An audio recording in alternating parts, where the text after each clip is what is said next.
health professionals are fighting a dual pandemic, COVID-19 and racial injustice. Joining us to discuss what's being called the twindemic in America is Mondale Robinson, founder of the Black Male Voter Project, and Mehdi Bonanelli, chair, DC Board of Nurses. Next on the Chavis Chronicles. Major funding for the Chavis Chronicles is provided by Reynolds American, dedicated to building a better tomorrow for our employees and communities. Reynolds stands against racism and discrimination in all forms and is committed to building a more diverse and inclusive workplace. Beyond Meat believes there is a better way to feed our future, and that the positive choices we all make, no matter how small, can have a great impact on our personal health and the health of our planet. Using food as a vehicle for change, Beyond Meat is committed to increasing access to nutritious food for all communities. Food made from simple, plant-based ingredients. Additional funding provided by Unirush Financial Services Company. One of the keys to America's economic growth includes uplifting low-income neighborhoods. Unirush is dedicated to inclusion that promotes financial empowerment, security, and prosperity for marginalized communities.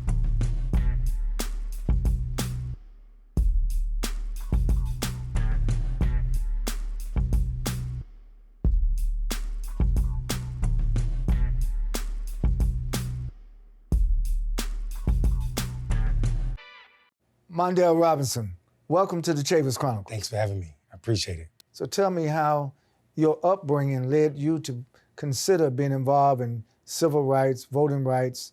Tell us something about your evolution. So many people have the opportunity to choose to be involved in politics. I'm a black man born in the 70s in Eastern North Carolina, so I didn't have the opportunity. While people may believe that Jim Crow was not around when I was born in 79, that's not true.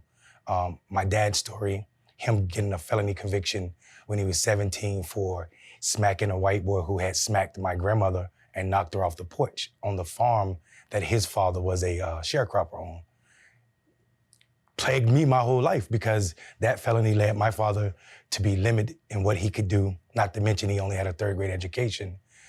So, you know, all of these things had me asking questions at an early age of how can a man so great as my father that could do anything, people in the community called him to train their dogs, literally lay concrete, replace their roof, whatever was going on, my father could do it, but we were poor. And I'm not talking about America poor, I'm talking about no running water, third world poor.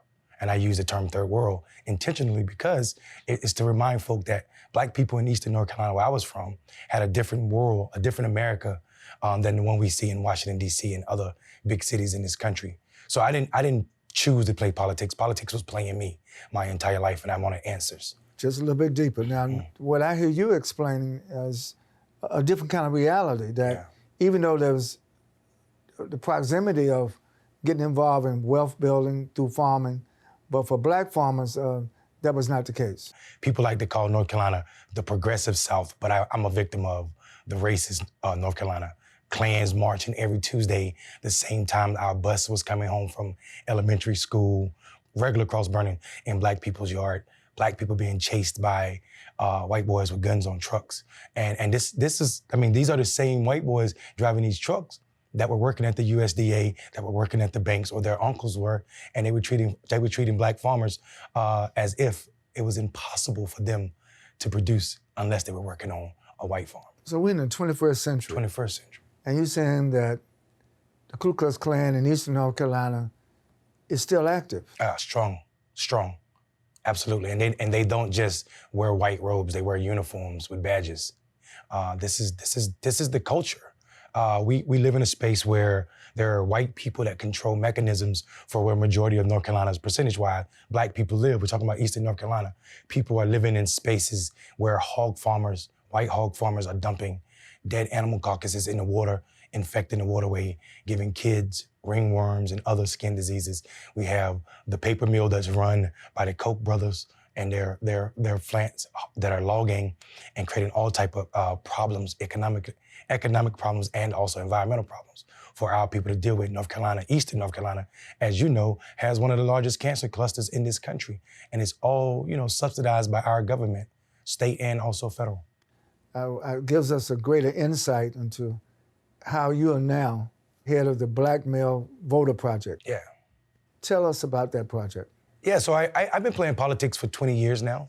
And what I noticed was people really weren't speaking to or for Black men. People were speaking at brothers about what was important to them instead of asking them what was important. I also knew that to believe that there were apolitical Black men in this country was to not know Black men. I've never met a brother or a group of brothers in barbershops that didn't have a political position.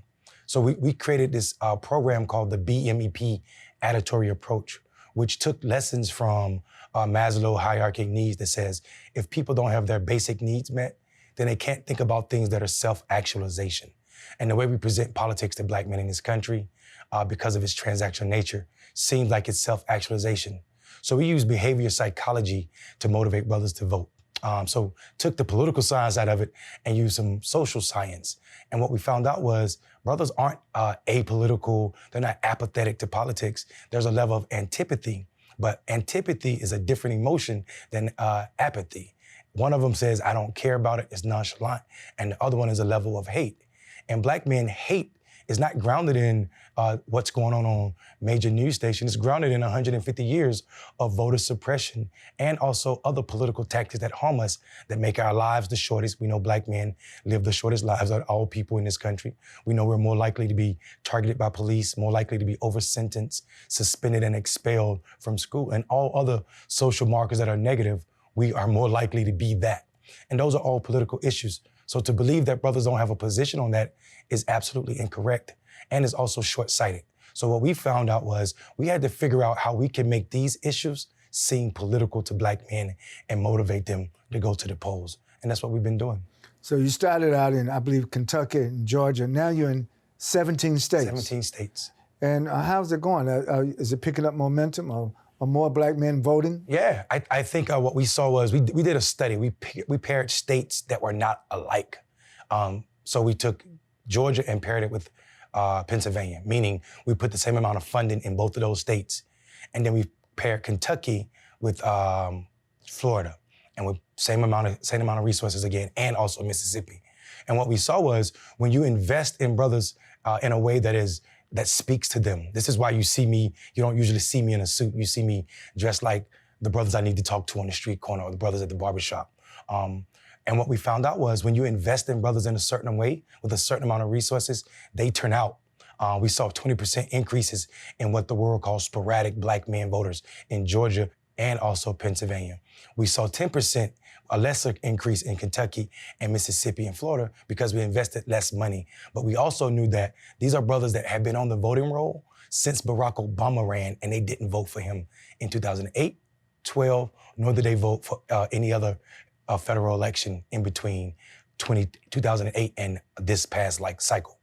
So we know that when you invest in Black men with a cultural competent program and also talking about issues that are important to them, then they turn out just like every other demographic.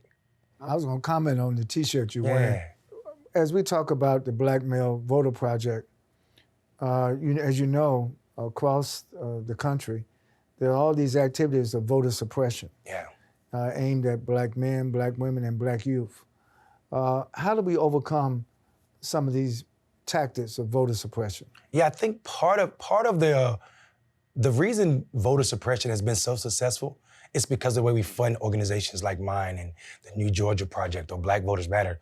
It's because we're strapped for fundings throughout the year unless it's an election cycle, unless it's a federal election.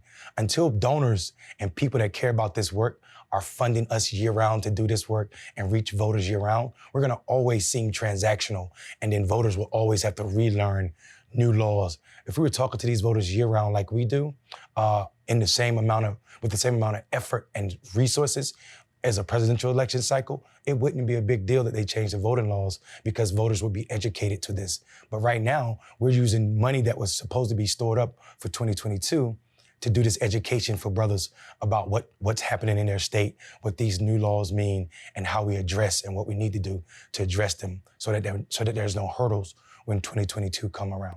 So, Brother Mondale, you've mentioned the term resources several times. What has happened with the philanthropic community in America? Is it providing funding for organizations like the Black Male Voter Project? Yeah, I think part of that, though, is they are. The problem is they've been trained by the two parties in this country to give money, to get excited about giving money around election cycles. And I think that's bad. If you train people year round, you don't have to worry about spending a bunch of resources 2 months or 2 weeks before an election cycle, because it becomes second nature for people. And you're not showing up like you need something, or you're using people. We call it in our organization when you show up with the proverbial fried chicken or church fan 2 weeks out, talking to brothers about how important this election is, or how important this candidate is, and how they're gonna change your life. It just doesn't ring true to Black men. So absolutely, we need to reimagine how funding should happen for social organizations like mine and others that are doing this work in this country. When Black men hear about what you're doing, how can they affiliate, how can they incorporate or support what you're doing? Yeah, I think the best way to engage with us is try to figure out what we're doing in your city or your state and try to get involved. Because what we wanted to do was not just be a political organization that was teaching brothers about voting and civic engagement. We wanted to provide services. So last cycle, we found out that one of the most important issues for Black men was putting trades back in school. So what we started to do is open up trade schools in all 17 states that we're operating in. Our first one opens up this October in North Carolina. It's gonna teach brothers with felony convictions how to code. We're partnering with some— How to code? Yeah, code. Brothers who don't even know how to hit the power button, coming home from prison, we're gonna teach them how to code. We're partnering with some organizations that will do the advanced coding training. We'll teach the basics. They'll go there, they'll get paid to be trained, and then they'll get guaranteed employment. You mentioned social media. Yeah.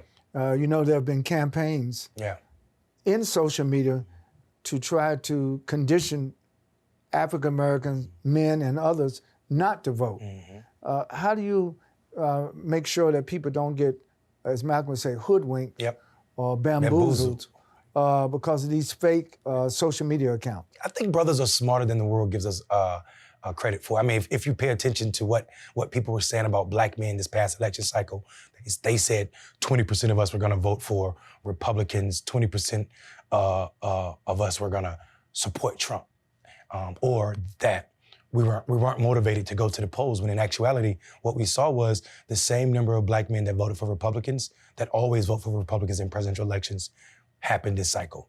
So that means people don't have a read on Black men. They're dependent on these polls that are flawed. What we knew, though, because we were having conversations, we have these conversations, roundtable focus group called Brothers Be Voting. And what we did was, at these conversations, we don't let cameras in, it's just Black men in this room. And we have real conversations about who's voting and why they're not voting, or who's not voting and why they would vote. And what we found out was, one, that trades were extremely important. And while brothers don't readily use the word qualified immunity, what they were voicing in these meetings was definitely the need to end qualified immunity in this country. Also, we found out that ending cash bail was extremely important to Black men. And we also found out that if it wasn't so transactional, it being politics, then brothers would vote more regularly. So we figured out a way to be more than just this transactional thing that show up like campaigns, and we show up in other ways, like providing services like the coding school. There's a big debate in corporate America now about diversity, equity, and inclusion. How does the Black Male Voter Project see DEI? Yeah, first of all, I think I applaud this. I think it's not enough, because it just sounds like you're not doing what's right and you need to be taught how to do what's right. For us, our organization is an all-Black organization at this moment. We have no staffers that are not Black. Majority of our staffers are Black women. I think 86% right now are Black women. And for us, equity is not a catchphrase, it's a way of life. And we know that we can't be whole if we're not including our sisters at this moment. And then maybe at some point we'll think about hiring outside of Black people. But right now, we need to be culturally competent and also aware of what's happening in our community. So Mondale Robinson, I'm gonna give you an opportunity to speak not only to Black America, but speak to all of America. What is your message? My message is there needs to be resources spent on voters. if we are to turn out or want more voters to participate in electoral politics, we're obligated to stop telling the lie that people are not paying attention to politics, and also tell the truth that resources are the only way you create super voters. Super voters are people that participate in every election cycle. If we want to do that, then we have to target them with more resources. Mondale Robinson, thank you for joining the Chambers Chronicles. Thanks for having me.